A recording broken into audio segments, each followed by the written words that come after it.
अपादमणिपर्यन्तां गुरूणामाकृतिं स्मरति न विघ्नप्रणश्यन्ति सिद्धन्ति च भवतः लक्ष्मीतनूतनितरामितरानपेक्षमङ्गत्वयं निगमशाकिशिखाप्रवालं हैरम्बमम्बुरुहडम्बरचौर्यनिग्रं विघ्नाद्रिभेदशतधारधुरन्धरन्ः सर्वेषां स्वागतम्. This is the positive psychology session for the 41st shloka. So we are trying to understand a process that the shlokas are talking about is nididhyasana. But what is the relevance of that in positive psychology? So here, what is that internalizing in positive psychology? That is what we are trying to understand over here. So what is this internalizing? Well, I've already said that when we talk about positive psychology, it is not about positive feelings enrich, just that. It is also about reducing the negative influences, fostering positive influences. How does that happen?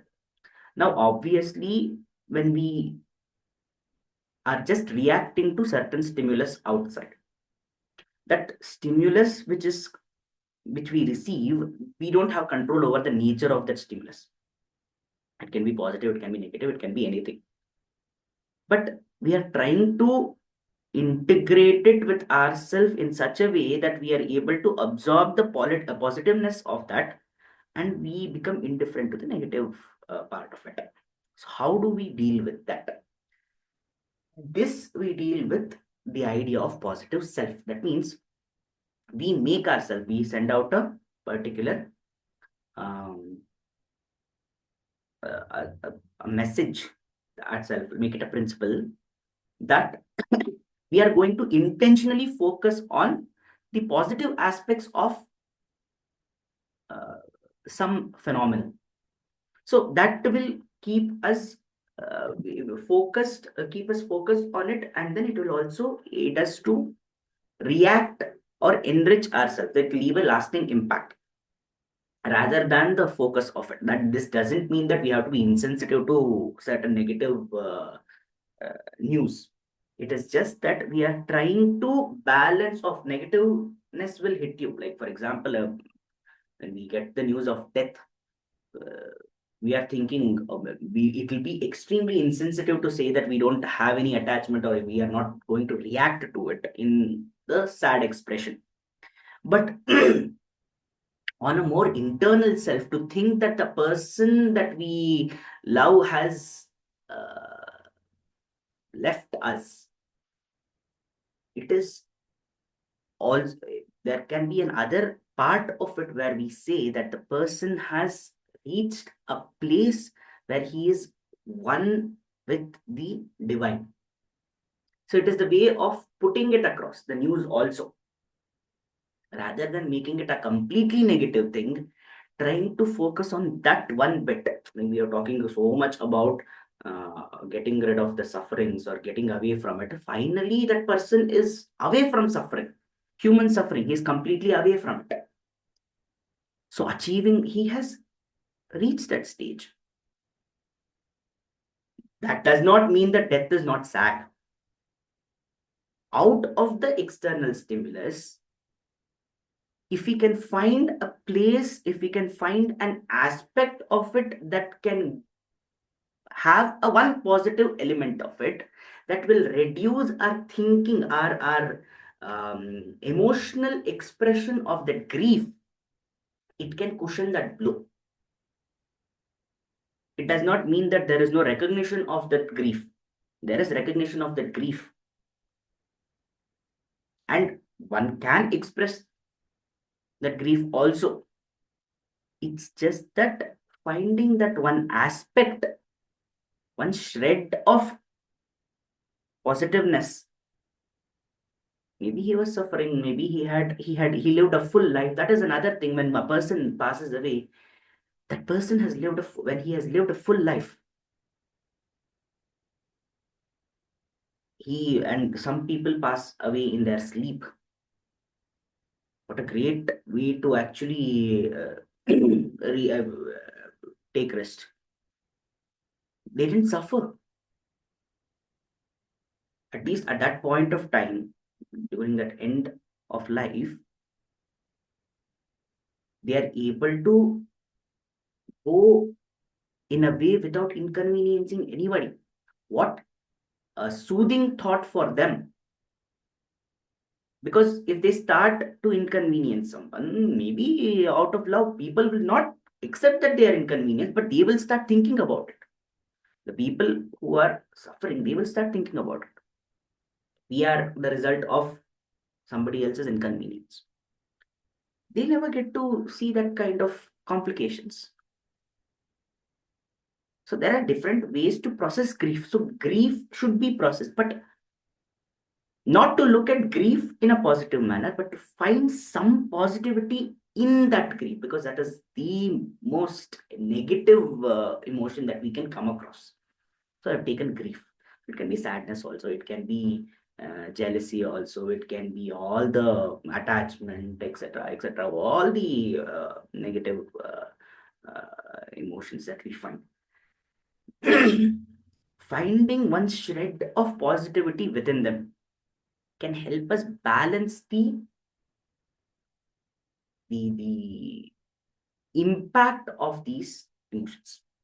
So that is a very important aspect of it when we are trying to internalize a certain nature. So this is something that we can keep in mind. So why this is important is because it brings about a balance in it brings about a balance in the way we process the news, in the way we express solidarity. It brings about greater resilience. We are able to bounce back from a bad news also. And it makes that, we've talked about the base level of well-being and how when there is a bad news received, it actually decreases. But it comes back eventually to the same level. So that lag time will become less. We are able to regain that well-being. We are able to regain self-esteem. So internalizing is a process. This process, it can only be understood when we separate when we try to see self beyond our bodily identification. That is, when we stop identifying ourself with the body, that we will try to understand how.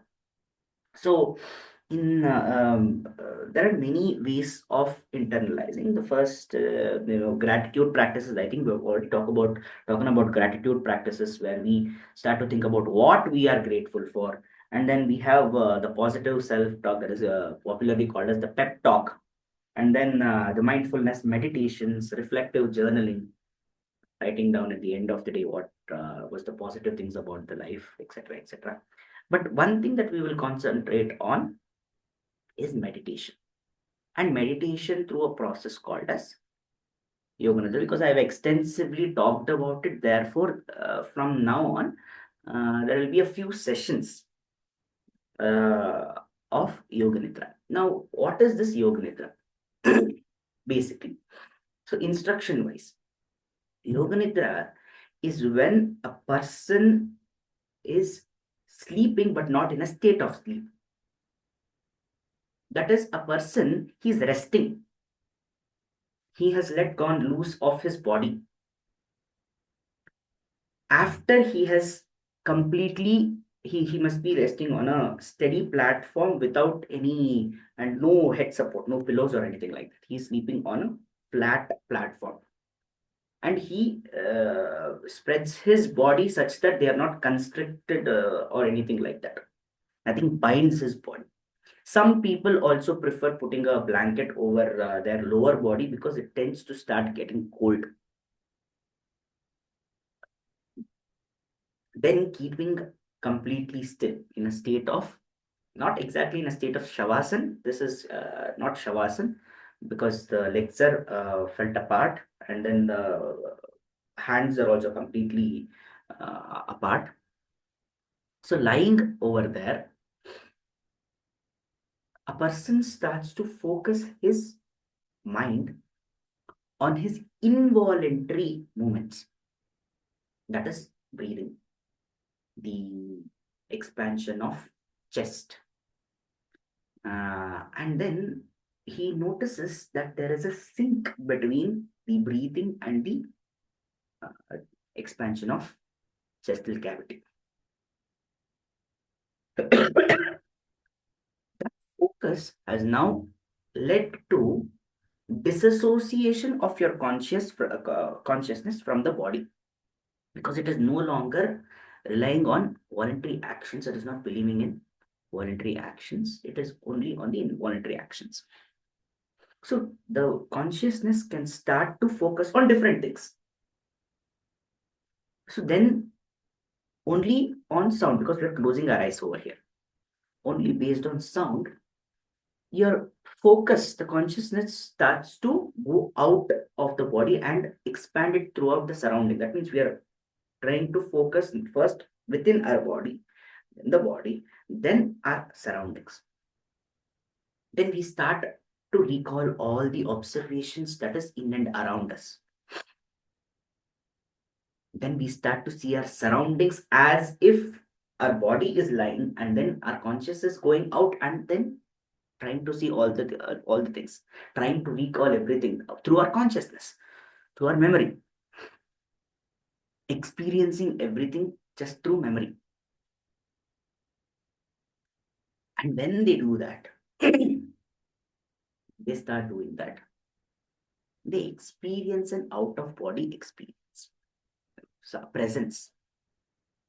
And there also comes a particular if we do it continuously on a daily practice, we achieve a state where we come out and we are able to see our body which is lying in the room also. This has also happened on multiple times. So this way, this yoga nidra process also is extremely potent to understanding that the separation of stula, sukshma, and karana sharira. Consciousness can be separated. That is what we are trying to understand over here. Now, for this particular exercise, from the next session onwards, what we will do is we will have a small instruction uh, PPT, and then we will see a small demo, and then we will go through the particulars of the yoga nidra, what it is, and then from the session onwards, that session onwards, what we will do, we will start to practice yoga nidra, trying to understand how it works. Experiencing is better than experiencing can give us a better understanding than reading about it or writing about it or hearing about it. So that is the reason. So we will try to focus a little bit on the process of internalizing. How do we start to begin with it? So with that, we will end this positive psychology session. स्वस्ति प्रजाभ्यः प्रतिपालयन्तां न्यायेन मार्गेण महीमहीषा गोब्राह्मणेभ्यो शुभमस्तु नित्यं लोकाः समस्ताः सुखिनो भवन्तु कायेन वाचा मनसेन्द्रियैर्वा बुद्ध्यात्मना वा प्रकृतिस्वभावात् करोमि यद्यत् सकलं परस्मै नारायणायेति समर्पयामि.